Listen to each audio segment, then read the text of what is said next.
Hai, kembali lagi bersama saya Galih dalam Seni Terdengar. Dan kali ini saya akan berbicara tentang kenapa sih kita butuh mentor, kenapa seniman itu butuh mentor yang tepat.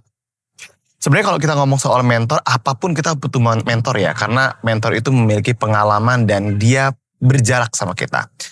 Saya belum pernah punya mentor sebelumnya, dan saya itu memulai dengan otodidak. Jadi koreografi itu waktu SMP dan SMA saya memulainya dengan otodidak.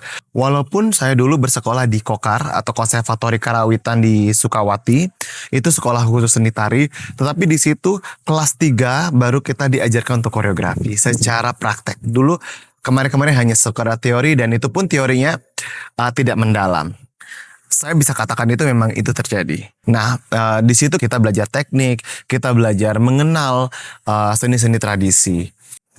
Waktu di ISI Jogja, disinilah akhirnya saya memahami kenapa mentor itu perlu. 4 dosen ini yang mengubah bagaimana saya berkarya. Yang pertama, Ibu Uti selalu menekankan pada saya, menggali potensi dalam saya. Yang pertama, yang kedua mengembangkan, yang ketiga memahami sebenarnya apa potensi dari diri saya sendiri. Yang kedua ada Pak Gandung Jatmiko, beliau itu selalu berpikir kalau di pengalaman saya pada proses itu beliau selalu menekankan pada pengembangan yang logis.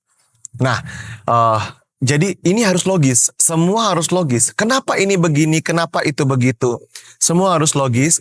Penonton atau penikmat tari itu atau penikmat seni itu lebih akan memahami bagaimana cara kita berpikir. Lalu yang ketiga ada Ibu Daruni.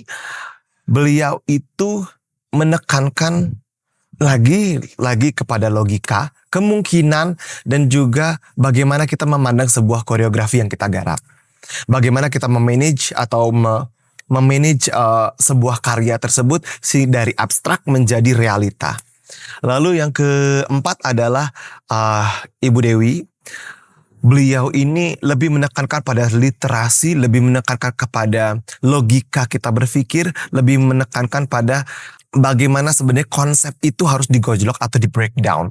Nah, hal ini sangat penting bagi kita karena kita dipaksa untuk berjarak, melihat dari sudut pandang luar bagaimana sebenarnya koreografi kita atau bagaimana sebenarnya karya yang kita bangun dan kita realisasikan.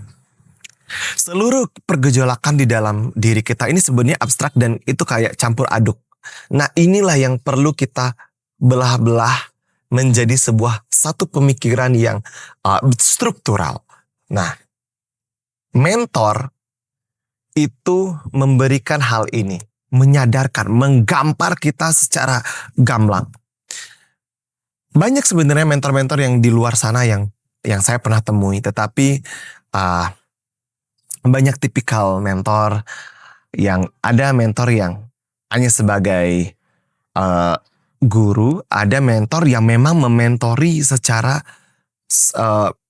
luar biasa. Jadi inilah pentingnya kita kenapa punya mentor.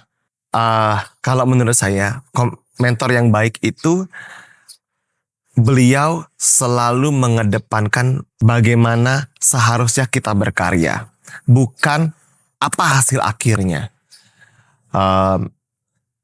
Tidak menyudutkan sebuah konsep karya, tidak ingin masuk ke dalam karya tersebut. Dia akan menyarankan, tetapi tidak masuk. Nah, ini adalah mentoring. Dan saya percaya jika mentor seperti ini kalian dapatkan, jangan sampai dilepas.